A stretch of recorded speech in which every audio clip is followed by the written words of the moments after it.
A más de 2000 años de distancia, los romanos diseñaron sus ciudades que, visible o invisible, directa o indirectamente, su manera de organizar el territorio sigue viva hasta hoy.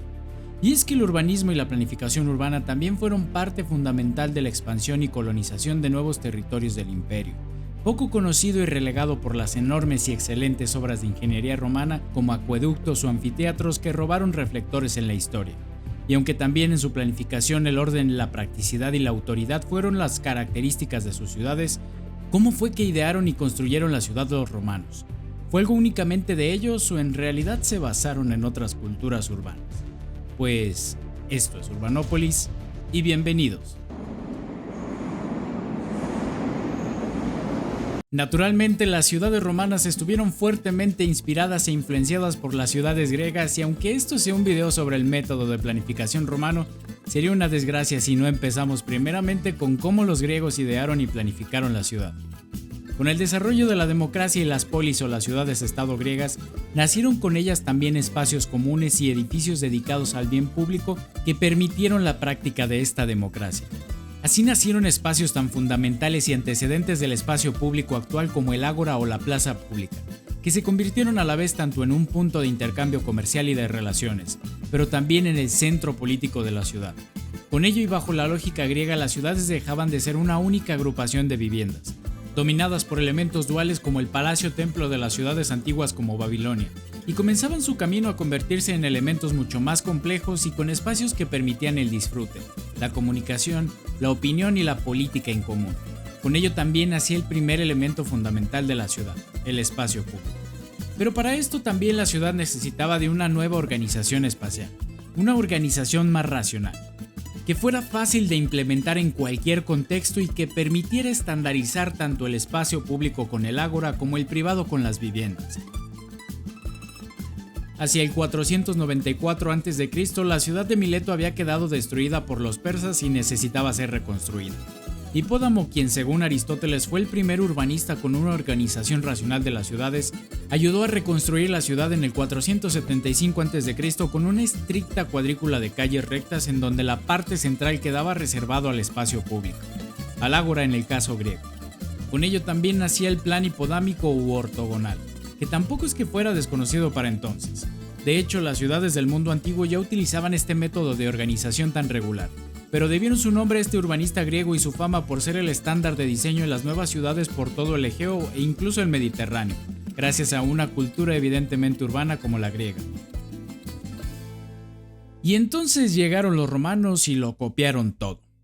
Bromas aparte, evidentemente el urbanismo griego fue prácticamente heredado por los romanos, que adoptaron a medida que primero la República y después el Imperio fueron creciendo y expandiéndose de nuevo, primero por la península itálica y después por toda Europa.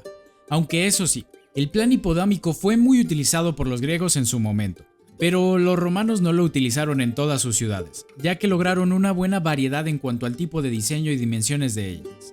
A lo largo y a lo ancho del imperio evolucionaron o nacieron varios tipos de ciudades dependiendo de su contexto histórico, las condiciones locales y hasta el clima. En general, podríamos decir que 3 tipos de ciudades y de organización urbanística nacieron con los romanos. Estaban los grandes centros comerciales y culturales como Alejandría, la Cartago romana o Antioquía, entre varias más, heredadas de un urbanismo helenístico bajo el diseño del plan hipodámico. El segundo era un urbanismo ya propiamente de los romanos con las ciudades que nacían a partir de la intersección de 2 ejes, el Cardo y el Decúmanus. Y por último, uno de los ejemplos más interesantes, nacidas a partir de las segundas y de los campamentos militares. Las ciudades helénicas, ahora romanizadas como las primeras, continuaron la tradición hipodámica, o en otras palabras la retícula de calles rectas que eran articuladas en torno al ágora. De ahora en adelante el foro romano, el teatro, el anfiteatro y después el circo. Pero el trazado del urbanismo romano fue de lo más interesante y característico. En las nuevas colonias o ciudades fundadas por los romanos se comenzaba con un proceso de reparto de tierras llamado centuriación, que consistía en el uso de un instrumento en forma de cruz llamado groma colocado en un punto central de lo que iba a ser la nueva ciudad. Desde este punto los agrimensores extendían 2 líneas, el Cardo y el Decumanus Maximus, formando un ángulo recto entre estos dos. Los 4 cuadrantes que se formaban se dividían luego en tierras comunales y en parcelas rectangulares e individuales, que por último formaban un plano ortogonal. Sin embargo, una de las aportaciones más originales al urbanismo la dieron irónicamente los campamentos militares durante el Imperio. Estas ciudades nacían primeramente como un castrum, o fortaleza militar, que a su vez era influenciado por el plan hipodámico griego. Eran extremadamente ortogonales en su traza, tanto por su facilidad de construir como de exportar para las colonias romanas y el esfuerzo de conquista de nuevos territorios, en especial a partir del siglo IV. Tenían elementos básicos de las ciudades como los dos ejes que partían la fortaleza, que en el caso de estos castrum adoptaban otro nombre: la vía pretoria, que conectaba la puerta pretoria o aquella que quedaba frente al enemigo, y la vía principalis, o aquella que intersecaba ortogonalmente con la primera, y en el centro se encontraba el pretorio, el lugar donde residía el general del castrum. Posteriormente, muchos de estos castrum se vieron convertidos en ciudades. Este tipo de ciudades eran las más regulares de todas porque eran básicamente un rectángulo amurallado, en el que eran visibles los dos ejes de la ciudad, el Cardo y el Decúmanus. El Cardo era el eje norte-sur, mientras que el Decúmanus era el eje este-oeste, donde en el encuentro de estos dos normalmente se encontraba el foro o la plaza pública de la ciudad, que venía a sustituir el pretorio de las versiones militares de este tipo de ciudades y al ágora de la versión griega. El resto de las manzanas eran perfectamente ortogonales que irradiaban desde estos dos ejes, y muchas de ellas han conservado su traza o idea original hasta nuestros días. El espacio público también fue fundamental para las ciudades romanas, pero a diferencia de los griegos, que eran más artísticos y arquitectónicos, los romanos podríamos decir que fueron más prácticos y, digamos, ingenieros. El significado del espacio público cambiaba entonces nuevamente con los romanos. Esa simetría axial que tenían ahora las ciudades representaba el concepto de disciplina militar y poder político centralizado, centrando la ciudad en un único punto, donde el magistrado ejercía su autoridad, tal y como el pretorio lo hacía con los castrum militares. El foro ahora era la manifestación del poder imperial y la extensión de Roma. Uno de los mejores ejemplos de todo esto, y que todavía perduran hasta nuestros días, es la antigua colonia marciana traiana Tamugal, en la ciudad de Timgad, ubicada en la actual Argelia, y que comenzó sus días como una antigua colonia militar del emperador Trajano alrededor del año 100.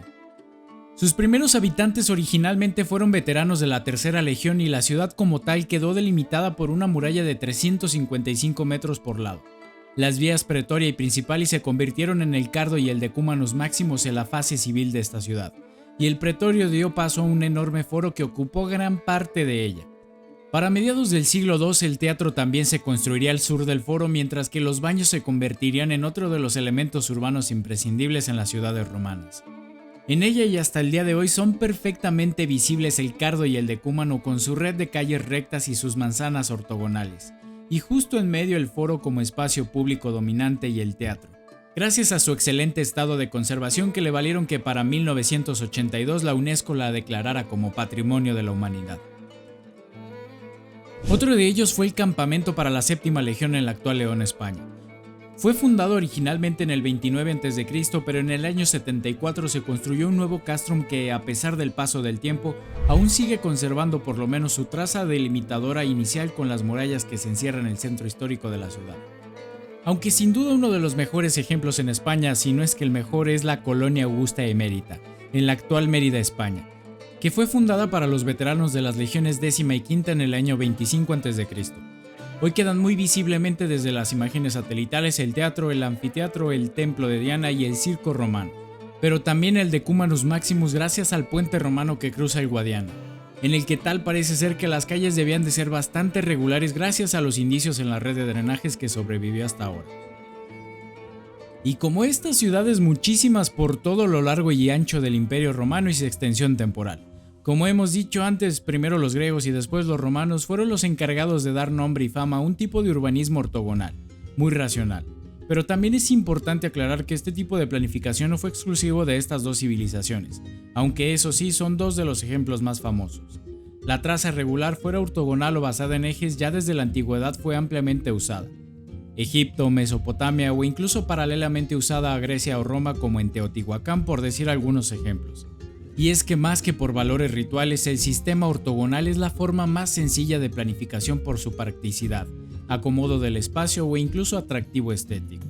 Su naturaleza es tan básica que no es necesario buscar ningún otro ejemplo. Como dirían por ahí, si algo funciona, ni le muevas. Tan es así que los españoles adoptarían este mismo sistema en la fundación de miles de ciudades en América, por lo mismo que los romanos, tanto por su facilidad de construir como de exportar para las colonias y el esfuerzo de conquista de nuevos territorios, incluso todavía con ejemplos más recientes y tan enormes como el nacimiento de Nueva York en el siglo XIX. La cuadrícula ha sido, es y será el método de planificación por excelencia, aunque el espacio público es uno de los grandes legados que nos dejan estas dos civilizaciones. Tan sencillo y práctico en su forma urbana, pero tan poderoso en su función de lo público y las conexiones humanas que facilitaba, que tal vez convendría tomar nota de ello en nuestras ciudades cada vez más alejadas de él. Recuerda que si te ha gustado este video no olvides suscribirte y dejarnos un like. Hasta la próxima.